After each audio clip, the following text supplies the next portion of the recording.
নমস্কার, আপনারা দেখছেন খবর বাংলা টিভি ইউটিউব চ্যানেল। জানাবো আজকের বাছাই করা কিছু গুরুত্বপূর্ণ খবর। প্রথমে জেনে নিন শিরোনাম, তারপরে জানাবো বিস্তারিত খবর। এবার থেকে রেশন কার্ডে ফ্রি দ্রব্যের সঙ্গে পাবেন 1000 টাকা। কিভাবে আবেদন করবেন জেনে নিন। সুপ্রিম কোর্ট 26,000 চাকরি বাতিল করতেই বড় পদক্ষেপ মুখ্যমন্ত্রীর। এসএসসি মামলায় ঘুরবে মোড়। 26,000-এর চাকরি বাতিলের দিনই জামিন চাইলেন পার্থ। যে কোনো শর্তে দিতে আবেদন। শুধু শিক্ষক বলে জাতপাতও দেখেনি, জামাইয়ের চাকরি বাতিল হতেই হাউ হাউ করে কাঁদলেন শ্বশুর। নবাব শেখের চলন্ত খাট থানায় নিয়ে এলো পুলিশ। রাস্তায় বার করতে আগেই বারণ করা হয়েছিল। সবার আগে সারাদিনের শীর্ষে থাকা নির্ভরযোগ্য খবর পেতে এখনই ভিডিওটিতে একটি লাইক করে চ্যানেলটি সাবস্ক্রাইব করে দিন। নমস্কার, এতক্ষণ দেখছিলেন সংবাদ শিরোনাম। এবার শুরু হলো বিস্তারিত খবর। এবার থেকে রেশন কার্ডে ফ্রি দ্রব্যের সঙ্গে পাবেন 1000 টাকা। কিভাবে আবেদন করবেন জেনে নিন। সমাজের ধনী দরিদ্র নির্বিশেষে প্রত্যেকটি মানুষের কাছেই অত্যন্ত গুরুত্বপূর্ণ হলো রেশন কার্ড। ভারতীয় জনসাধারণের কাছে এই কার্ড কত গুরুত্বপূর্ণ সেটা আলাদা করে বলার নয়। এই কার্ড থাকলে বিনামূল্যে মেরে নিত্য প্রয়োজনীয় দ্রব্য সামগ্রী।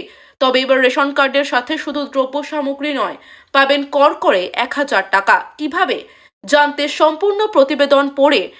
ভারতবর্ষে কাগজের রেশন কার্ড প্রচলিত থাকলেও বর্তমানে ডিজিটাল রেশন কার্ড চালু হয়েছে, যেই কার্ডগুলি আগের রেশন কার্ডগুলিকে প্রতিস্থাপন করবে। শুধু তাই নয়, এও জানা যাচ্ছে যে আধার ভিত্তিক যাচাইকরণ এবং কেওয়াইসি প্রক্রিয়া বাধ্যতামূলক করা হয়েছে রেশন কার্ডের সঙ্গে। আর সেই নির্দেশ পৌঁছে গিয়েছে সাধারণ মানুষের কাছেও। মনে করা হচ্ছে এই প্রক্রিয়া দেশে রেশন প্রকল্পে স্বচ্ছতা আনবে এবং জালিয়াতির সম্ভাবনা কমাবে। পাশাপাশি সরকারের তরফে সাধারণ মানুষের মুখে হাসি ফোটাতে রেশন কার্ডে ফ্রি রেশনের সঙ্গে টাকা দেওয়ার ঘোষণাও হয়েছে। রেশন কার্ডের সঙ্গে টাকা পাবেন। রেশন কার্ডের নতুন প্রকল্পের আওতায় ঘোষণা করা হয়েছে যে দেশের যোগ্য পরিবারগুলি প্রতি মাসে রেশন পাবে। সেক্ষেত্রে প্রতিটি পরিবার পাবে 5 কেজি চাল ও 5 কেজি গম। এর সাথে 1 কেজি করে ডাল ও 1 কেজি করে চিনিও পাবে। এছাড়া প্রতি মাসে সেই পরিবারগুলি 1000 টাকা করে আর্থিক সহায়তা পাবে বলে খবর। সুবিধাভোগীদের ব্যাংক অ্যাকাউন্টে সরাসরি জমা হবে টাকা। স্বাভাবিকভাবেই দরিদ্র পরিবারগুলি এর দ্বারা উপকৃত হবেন। সুবিধা পাওয়ার জন্য কি কি যোগ্যতা লাগবে? ভারতবর্ষে রেশন কার্ডের দ্বারা সুবিধা পাওয়ার জন্য কিছু যোগ্যতার মাপকাঠি ধার্য করা হয়েছে। সুবিধা পাওয়ার জন্য ব্যক্তির পারিবারিক আয় দারিদ্র্য সীমার নিচে হতে হবে। সুবিধাভোগীর আধার কার্ড বাধ্যতামূলক করা হয়েছে। তিনি যখন আবেদন জানাবেন তখন তার আধার কার্ড, বসবাসের শংসাপত্র, আয়ের শংসাপত্র, পাশাপাশি ব্যাংক অ্যাকাউন্টের বিবরণ, পাসপোর্ট সাইজের ছবি সহ প্রয়োজনীয় নথি জমা দিতে হবে। নতুন রেশন কার্ডের জন্য আবেদন জমা করা যাবে অনলাইন মারফত। উপসংহার: দেশে দরিদ্র মানুষদের সুবিধা প্রদানের জন্য সরকারের তরফে এই ঘোষণা করা হয়েছে। সেক্ষেত্রে দরিদ্র মানুষ রেশন দ্রব্যের সঙ্গে পাবেন নগদ অর্থ। এ বিষয়ে বিস্তারিত জানতে আপনার রেশন ডিলারের সঙ্গে যোগাযোগ করুন। সুপ্রিম কোর্ট 26,000 চাকরি বাতিল করতেই বড় পদক্ষেপ মুখ্যমন্ত্রীর। এসএসসি মামলায় ঘুরবে মোড়। 2016 সালের এসএসসির গোটা প্যানেল বাতিল করে দিল সুপ্রিম কোর্ট, যার জেরে এক ধাক্কায় চাকরি গেল প্রায় 26,000 জনের। এসএসসি মামলায় 26,000 চাকরি বাতিল করল সুপ্রিম কোর্ট। এদিন প্রধান বিচারপতি সঞ্জীব খন্না এবং বিচারপতি সঞ্জয় কুমারের ডিভিশন বেঞ্চ রায় ঘোষণা করেন। 26,000 চাকরি বাতিলের পর রাজ্য সরকারের কি পদক্ষেপ, সেই দিকে নজর সকলের। সূত্রের খবর, সুপ্রিম কোর্টের নির্দেশের পরই তড়িঘড়ি অ্যাকশনে নেমেছে নবান্ন। জরুরি ভিত্তিতে বৈঠকে বসছে রাজ্য শিক্ষা দফতর। এই বিষয়ে TV9 বাংলাকে দেওয়া সাক্ষাৎকারে শিক্ষা সচিব বিনোদ কুমার জানিয়েছেন, যত দ্রুত সম্ভব পদক্ষেপ করা হবে। তিনি বলেন, আমরা দ্রুত বসছি সকলে। কোর্টের কি অর্ডার রয়েছে তার আগে সেটা ভালো করে দেখা হবে। পরবর্তী কি পদক্ষেপ করা হবে তার ভিত্তিতে সমস্ত সিদ্ধান্ত হবে। এই রায় পুনরায় বিবেচনা করার মতো সুযোগ আছে। মানবিক দৃষ্টিভঙ্গিতে সব দিক থেকে বিচার করে দেখতে হবে। সুপ্রিম কোর্টে আরো বড় বেঞ্চে গেলে হয়তো পুনরায় বিবেচনা হবেন বলে জানান বিধানসভার স্পিকার বিমান বন্দ্যোপাধ্যায়। এদিকে সুপ্রিম রায়ের পরই বিশেষ বৈঠকে মুখ্যমন্ত্রী মমতা বন্দ্যোপাধ্যায়। সূত্রের খবর, শিক্ষামন্ত্রী ব্রাত্য বসু সহ শিক্ষা দফতরের বিশেষ আধিকারিকদের সঙ্গে দুপুর 3টে বৈঠকে বসবেন মমতা। এদিন 26,000 চাকরি বাতিল করে সুপ্রিম কোর্ট জানায়, হাইকোর্টের রায় হস্তক্ষেপ করার কোনো কারণ দেখছে না। সর্বোচ্চ আদালত জানিয়েছে যে সমস্ত চাকুরিজীবীরা নিজেদের পূর্বতন চাকরি ছেড়ে এই চাকরিতে যোগ দিয়েছিলেন তারা নিজেদের পুরনো চাকরিতে ফিরে যাওয়ার আবেদন করতে পারবেন। আগামী 3 মাসের মধ্যে তাদের পূর্বতন কাজে ফেরত পাঠাতে হবে বলে সাফ জানিয়ে দিয়েছেন 2 বিচারপতির বেঞ্চ। রায় আদালত জানিয়েছে ফ্রেশ নিয়োগ প্রক্রিয়া করতে হবে। প্রশ্ন ছিল, এতদিনের চাকরি প্রার্থীদের বয়স পেরিয়েছে, সেক্ষেত্রে কি হবে? সুপ্রিম কোর্ট রায় জানিয়েছে এজ রিল্যাক্সেশন দেওয়া হবে যারা ট্রেইনড নয় তাদের জন্য এবং বিশেষভাবে সক্ষমদের জন্য। যারা বৈধ এতদিন চাকরি করেছেন, বেতন পেয়েছেন, তাদের বেতন ফেরত দিতে হবে না বলে জানা গিয়েছে। এদিন পর্যবেক্ষণে প্রধান বিচারপতি জানিয়েছেন নিয়োগে ব্যাপক দুর্নীতি হয়েছে, কোনোভাবেই যোগ্য অযোগ্যদের বাছাই করা সম্ভব নয়। সুপ্রিম কোর্ট জানিয়েছে যারা দোষী নন তারা নতুন করে চাকরির জন্য আবেদন করতে পারবেন। একই সাথে সুপ্রিম কোর্ট সাফ জানিয়েছে এই মামলার তদন্ত চালিয়ে যাবে সিবিআই, অর্থাৎ ক্যাবিনেটের বিরুদ্ধে তদন্ত সংক্রান্ত যে নির্দেশ হাইকোর্ট দিয়েছিল সেই নির্দেশও বহাল রাখল সর্বোচ্চ আদালত। সুপ্রিম কোর্টের নির্দেশের পর যে শূন্য পদগুলি তৈরি হলো সেগুলিতে আগামী 3 মাসের মধ্যে নিয়োগ প্রক্রিয়া শেষ করতে হবে। এই 3 মাসের মধ্যে যারা বৈধ তারা যে বিভাগে কাজ করতেন সেখানে তারা চাকরি করে যাবেন। এই 3 মাস ধরে তারা বেতনও পাবেন। যোগ্য অযোগ্য কারা কিভাবে হবে বাছাই? আগেই অযোগ্যদের 3টে ক্যাটাগরি করে দিয়েছে কলকাতা হাইকোর্ট। কারা কারা সাদা খাতা জমা দিয়ে চাকরি পেয়েছেন তাদের নামের তালিকা ইতিমধ্যেই তৈরি হয়েছে। তবে হাইকোর্ট জানিয়েছিল বিভিন্ন পন্থায় দুর্নীতি হয়েছে, তাই আরও অনেকেই অযোগ্য থাকতে পারেন। সেই দিক থেকে এখনো তাদের বাছাই করা সম্ভব হয়নি। বিস্তারিত নির্দেশনামা সামনে না করা নিয়োগ প্রক্রিয়ায় অংশগ্রহণ করতে পারবেন। কাদের টাকা ফেরাতে হবে সেসব স্পষ্ট জানা যাচ্ছে না। 26,000-এর চাকরি বাতিলের দিনই জামিন চাইলেন পার্থ, যে কোনো শর্তে দিতে আবেদন। প্রাথমিকের নিয়োগ দুর্নীতিতে অন্যতম অভিযুক্ত প্রাক্তন শিক্ষামন্ত্রী পার্থ চট্টোপাধ্যায়। এই দাবি সিবিআই এর। আর যেদিন 26,000 চাকরি প্রার্থীর চাকরি বাতিল করে দিল সুপ্রিম কোর্ট, সেদিনই পার্থর জন্য আবার জামিনের আবেদন করলেন তার আইনজীবী। এবার পার্থর আইনজীবীর যুক্তি, ওএমআর শিট সংক্রান্ত বিষয়ে কিছুই জানেন না পার্থ চট্টোপাধ্যায়, তাই তাকে এবার জামিন দেওয়া হোক। যে কোনো শর্তে জামিনের আর্জি জানিয়েছেন পার্থ চট্টোপাধ্যায়ের আইনজীবী। এদিকে আজ 26,000-এর চাকরি বাতিল হয়েছে।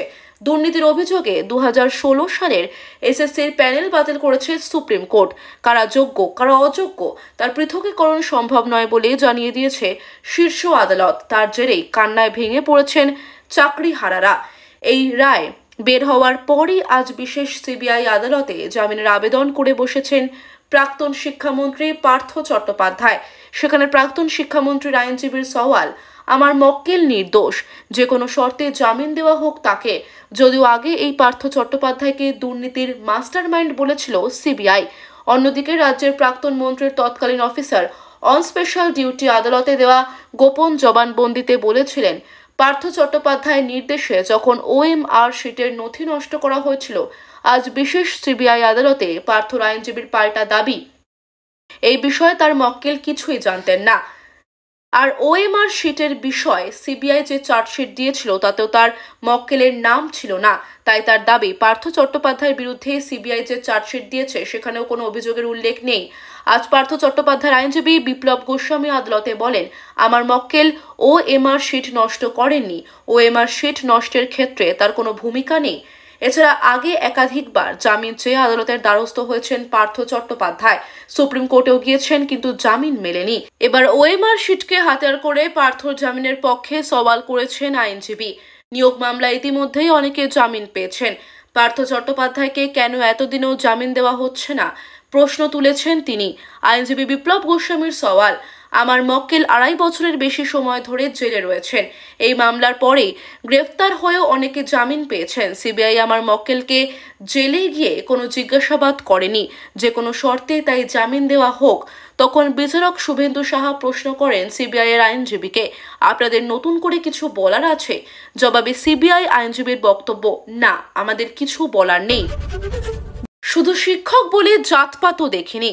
জামাইয়ের চাকরি বাতিল হতেই হাউ হাউ করে কাঁদলেন শ্বশুর। জেলায় জেলায় হাজার হাজার শিক্ষক শিক্ষাকর্মী চাকরি চলে গিয়েছে সুপ্রিম কোর্টের রায়। কোনো কোনো স্কুল কর্তৃপক্ষ বুঝেই উঠতে পারছে না যে শনিবার থেকে স্কুল চলবে কিভাবে। 25,752 জন শিক্ষক শিক্ষাকর্মীর পরিবারে দুশ্চিন্তার ছোঁয়া।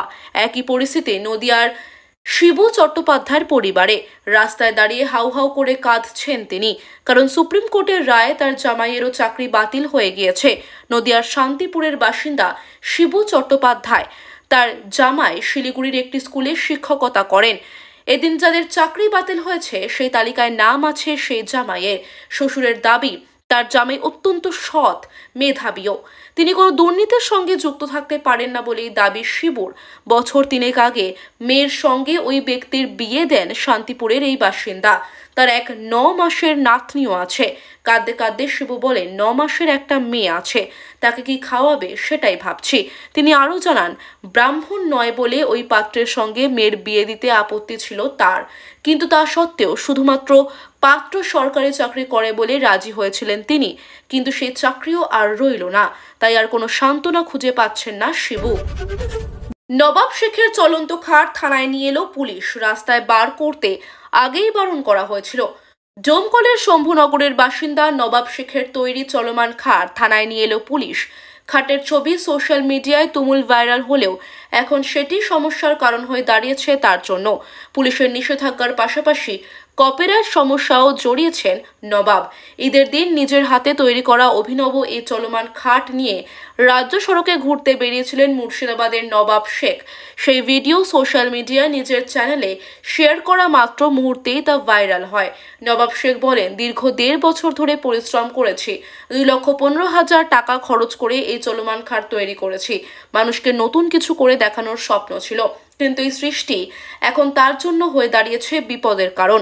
যানজট সৃষ্টি হওয়ার পুলিশ তাকে আগেই এই খাট গাড়ি নিয়ে রাস্তায় বের হতে বারণ করেছে। পুলিশ সূত্রে জানা গিয়েছে, যেহেতু এটি সাধারণ যানবাহনের তালিকায় পড়ে না, বড় রাস্তায় বের হলে ট্রাফিক সমস্যা সৃষ্টি হবে, তাই এই গাড়ি পথে নামাতে নিষেধ করা হয়েছে। ঈদের দিন প্রথমবার এই খাট গাড়ি নিয়ে শেখ নবাব রাজ্য সড়কে নামেন। এই অদ্ভুত গাড়ি দেখে ভিড় বাড়তে থাকে। একসময় রীতিমতো যানজট সৃষ্টি হয়। শুধু তাই নয়, নবাব শেখের অভিযোগ, তিনি তার ভিডিও নিজস্ব সোশ্যাল মিডিয়া চ্যানেলে আপলোড করলেও বাংলাদেশের কিছু ব্যক্তি সেটি নিজেদের প্ল্যাটফর্মে প্রকাশ করে কপিরাইট মামলা দায়ের করেছেন। তিনি বলেন, আমার ভিডিও অন্যরা ব্যবহার করে উপার্জন করছে, অথচ আমার আসল চ্যানেলে কপিরাইট কেস হয়ে গেছে। আমার কোনো লাভ হচ্ছে না। একদিকে পুলিশের নিষেধাজ্ঞা, অন্যদিকে কপিরাইট সমস্যায় জর্জরিত নবাব শেখ এখন নিজের সৃষ্টির স্বীকৃতি চাইছেন সাধারণ মানুষের কাছে।